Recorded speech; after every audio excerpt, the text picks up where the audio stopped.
Welcome to my first video on the Wingham Oasi 540. I picked up this camper about a week ago in Nashville, Tennessee, and I've driven it here to Joe Skeen Campground in New Mexico. Let's talk first about fuel efficiency. This is an incredibly efficient platform. I got 15 miles per gallon, over 15 miles per gallon, crossing from Tennessee to the Midwest, and that's at 70 miles an hour. And then from East Texas to New Mexico, I was getting over 17 miles per gallon. Considering that that's kind of uphill, it's amazing fuel efficiency. This camper reminds me of Winnebago Rialta, which was built from 1995 till about 2003. The Rialta was a really small camper made out of fiberglass that got really good gas mileage. And they sell today for more money than they sold back then. I really like the Ram ProMaster platform. I like the driving position, and I like the way it behaves on the road.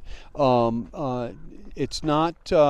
I've owned campers where if you're leaving a gas station, the whole camper will rock side to side like this and dump stuff all over the place. Doesn't happen in this. There's an anti-sway bar in the back. So it's pretty well behaved on the highway. The only thing I'm missing as far as the chassis is concerned is in the left armrest. There's no left armrest. And so it's like a captain's chair on the right, but on the left, there's nothing there. Hopefully there's something aftermarket that I can attach to the door that'll improve that. Another thing I really like about this camper is all the seating options that there are. This is a bigger living space than I think I've ever had in a camper before, and a much bigger kitchen than I've ever had in a camper before. That being said, one of the things that I find a little bit annoying about campers in general is that the tables are always way too big. I am not going to feed an army in here. It's just me, and so one of the first things I'll be doing is I'll be replacing this table with a lagoon table that swivels. It is a really good table, and it converts to a bed. So if I had more people sleeping in here, this would be useful. But for me, it takes up too much space. The electrical system in this camper is amazing. It's just incredibly well designed. This is all German equipment built by Victron, and below there's a multi+2 inverter and other components. It's just really well done. Look at how beautiful the layout is. And if we go over to the control panel, here's the Victron control panel that tells us everything that's going on with the electronics. Sorry about that reflection. But this panel is called Firefly, and everything is controlled from here, all the lighting and all that stuff. But what I wanted to show you, tech geeks, is you can come in here and there aren't many fuses in this camper. It's almost all controlled through the Firefly system. I blew a fuse yesterday and I went searching for it and I couldn't find any fuses, and it's because they're all here. And the fuse I blew yesterday was, I think it's right here. It was the USB outlet, and that guy was red.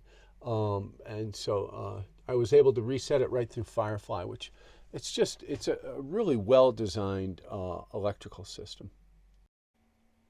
So I'm going to show you how long it takes to boil water on this induction stove. So the first thing I do is I come up here and I need to turn the inverter on. Click and on, set.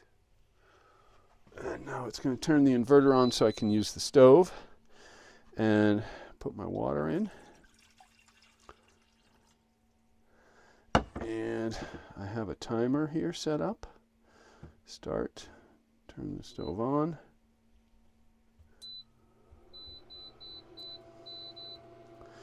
So the burner on this side will go up to 1800 watts. The burner on the other side, I think, stops at 1300, and that's so you don't overwhelm the electrical system.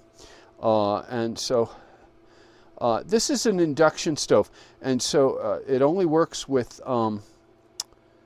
pans that are magnetic. So if you can stick a magnet to your pan, it'll work. So it works great with cast iron, works great with stainless steel. You need to make sure that your pan's magnet will stick to your pan. What I love about induction is it doesn't produce any carbon monoxide like a propane stove does. It also doesn't produce any moisture. So when I'm not adding, I'll get some moisture from boiling the water, obviously, into the air, but I'm not adding a ton of moisture from burning propane.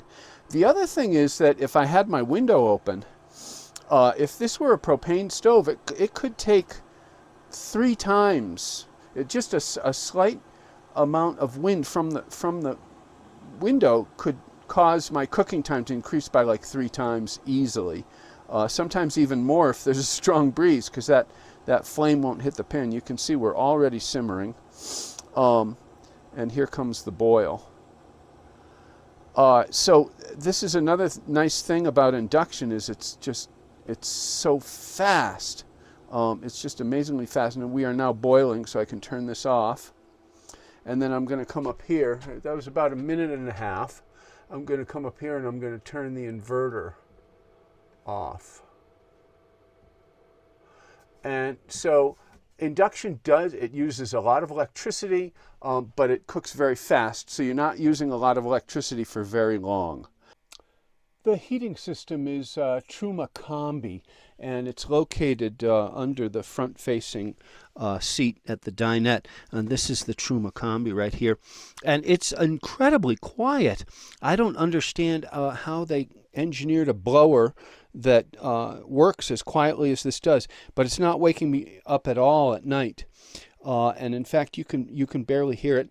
The other thing that amazes me is there's a water pump right here, and the water pump in this camper is quite quiet as well. The 540 is a true 4-season camper. I've been overnighting here in New Mexico in 20-degree Fahrenheit temperatures, well below freezing. And in Tennessee, we went down to 5 or 6 degrees on my first night in this camper. And it's toasty warm inside. One of the interesting things I've observed in this camper is there's almost no moisture buildup inside.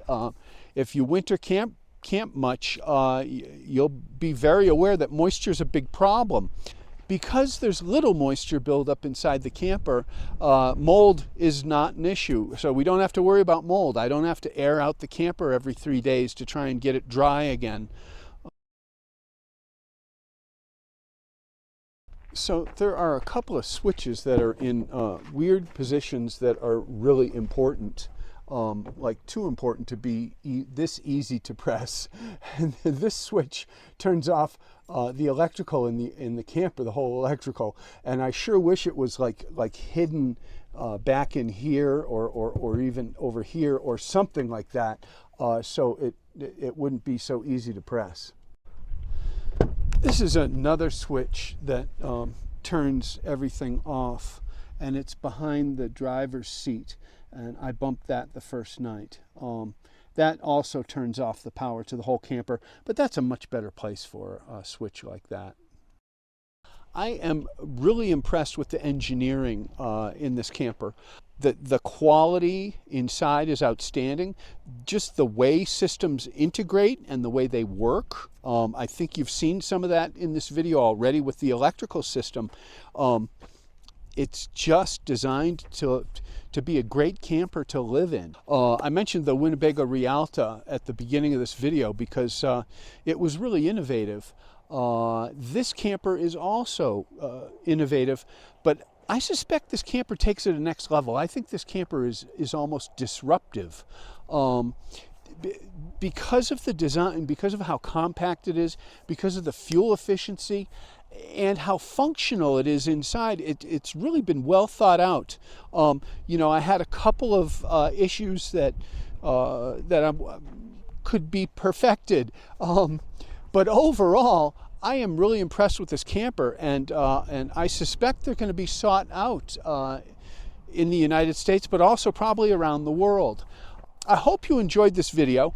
I'm going to be working on some more videos. I think the next video will be about the undercarriage and what they've done to protect critical components underneath the RV. If you have suggestions for other videos, please let me know in the comments. I'd love to hear your suggestions on the sink faucet issue. Anyway, thank you for watching. I hope you have a great day.